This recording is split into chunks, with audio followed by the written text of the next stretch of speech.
Assalamualaikum warahmatullahi wabarakatuh. Saya Yulia Adinda Telusa dengan NBI 1110008 dengan mata kuliah Birokrasi dan Governansi Publik. Saya akan menjelaskan analisis artikel tentang birokrasi dan governansi publik dengan judul Birokrasi selama masa pandemi. Adapun strategi jangka pendek untuk membuat birokrasi menjadi efektif, yaitu yang pertama, penerapan birokrasi digital. Dua, standarisasi pelayanan. Ketiga, profesionalisme SDM aparatur. Penerapan birokrasi digital sangat dibutuhkan dalam masa pandemi COVID-19. Selain untuk memberikan informasi update tentang penanganan COVID-19, birokrasi digital juga dapat menjadi way of service terbaik kepada masyarakat. Contoh, di Komisi Aparatur Sipil Negara, birokrasi digital sangat dioptimalisasi. Aplikasi yang telah dibangun dan dikembangkan sangat dimanfaatkan menjadi way of service. Contoh lainnya adalah dikeluarkan surat edaran Kementerian Pendayagunaan Aparatur Negara dan Reformasi Birokrasi dalam percepatan pengisian JPT di instansi pemerintahan baik pusat maupun daerah. Ada beberapa penyesuaian signifikan dalam aturan pengisian JPT di SP tersebut dalam pemangkasan proses waktu pengisian JPT. Pencepatan ini bukan berarti mengurangi kualitas.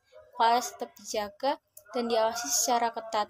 Namun, pencepatan pengisian JPT yang kosong jauh lebih penting karena untuk menjamin roda birokrasi di pemerintahan tetap berjalan dan memberikan kontribusi besar dalam penanganan masa pandemi COVID-19. Inti masalah. Namun, semua itu tidak dapat berjalan sesuai dengan harapan tanpa didukung dengan profesionalisme SDM aparatur. Profesionalisme seharusnya sudah menjadi budaya dalam birokrasi. Oleh sebab itu, apapun kondisinya, ASN adalah garda terdepan, seperti halnya tenaga medis, dalam memberikan pelayanan kepada masyarakat, dalam rangka bersama-sama menangani pandemi COVID-19 di Indonesia. Birokrasi digital, standarisasi pelayanan, dan profesionalisme SDM aparatur menjadi strategi jangka pendek dalam menjalankan birokrasi di masa pandemi ini. Tantangan setelah ketiga strategi jangka pendek ini dijalankan adalah pemberian pemahaman kepada masyarakat tentang kebijakan birokrasi yang dikeluarkan. Jangan sampai terjadi kembali contoh kasus di salah satu Pemda yang mana salah satu warganya mengalami gagap pelayanan publik secara online. Pada saat itu, salah satu warga tidak mengetahui sejak kasus COVID-19, Pemda menutup pelayanan tatap muka dalam pengurusan pembaharuan kartu keluarga. Warga tersebut tetap menunggu sampai kemudian ada petugas yang datang menghampirinya dan memberikan informasi bahwa pelayanan tidak dilakukan secara manual lagi, melainkan secara online. Aktor dalam masalah tersebut dan hubungan aktor dalam masalah tersebut.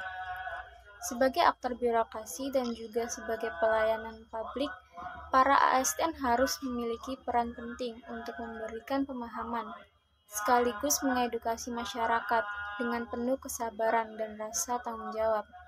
Strategi selanjutnya adalah strategi jangka panjang dalam menjalankan roda birokrasi yang efektif dan menjadikan birokrasi tersebut sebagai garda terdepan dalam sejarah penyelesaian pandemi COVID-19 di Indonesia. Salah satu contoh kunci kesuksesan penanganan COVID-19 di Korsel adalah penyederhanaan birokrasi yang telah dilakukan dengan baik sebelum adanya pandemi tersebut. 1. Hubungan masalah dengan konsep. Agar tidak terjadi masalah tersebut, kita bisa mencontoh Korsel yang berhasil melakukan penyederhanaan birokrasi dari tingkat pusat sampai dengan tingkat daerah, sehingga dampaknya adalah pemerintah menjadi solid. Kebijakan yang dibuat pusat maupun turun dan dijalankan dengan cepat oleh pemerintah daerah, begitupun dengan pelayanan cepat, responsif, dan memuaskan selama masa pandemi menjadikan masyarakat Korsel puas terhadap pemerintahannya. Penyederhanaan birokrasi harus menjadi agenda penting selanjutnya dalam rangka percepatan pelayanan publik. Adanya agenda penyederhanaan birokrasi melalui Kehilangan beberapa eselon di kepegawaian negeri akan menuai dampak yang signifikan dalam percepatan pelayanan di birokrasi. 2. Peran masing-masing aktor dan hubungannya. Aktor-aktor di luar pemerintah dalam penyusunan dan pelaksanaan program-program reformasi birokrasi. Dengan demikian, pelibatan masyarakat secara lebih intens menjadi salah satu agenda prioritas. Birokrasi harus mampu berkolaborasi dengan berbagai aktor dan sektor dalam berbagai proses pengambilan kebijakan dan pelayanan publik. Dalam setiap kebijakan reformasi birokrasi, penyederhanaan birokrasi ini dapat memisahkan sebuah hal yang salah dan lambat dengan sistem yang telah dibangun. Penyederhanaan birokrasi diharapkan dapat membuat sistem birokrasi berdasarkan masukan, keluhan, dan aduan masyarakat. Semakin cepat masukan dan laporan dari masyarakat, itu akan lebih baik dan cepat ditindaklanjuti oleh pemerintah. Selain itu, penyederhanaan birokrasi dapat mempercepat pelayanan kepada masyarakat. Sebuah kebijakan tidak dibahas secara lama dan berjenjang panjang dengan cara disposisi-disposisi. Namun, kebijakan dapat diputuskan dengan cepat dan tepat dalam rangka memberikan pelayanan yang responsif sekaligus memuaskan kepada masyarakat. Solusi yang dapat diselesaikan oleh konsep. Dengan agenda penyederhanaan birokrasi tersebut, Indonesia akan menjadi negara demokrasi modern yang mengedepankan kecepatan, kualitas, dan kepuasan masyarakat. Sehingga apabila dihadapkan dalam sebuah ujian seperti pandemi COVID-19 ini, Indonesia telah siap dalam mengatasinya karena memiliki birokrasi yang kuat, namun tidak kaku dalam mengimplementasikan sebuah kebijakan. Demikian penjelasan dari saya. Jika ada salah kata, saya mohon maaf. Semoga bermanfaat untuk kita semua. Terima kasih.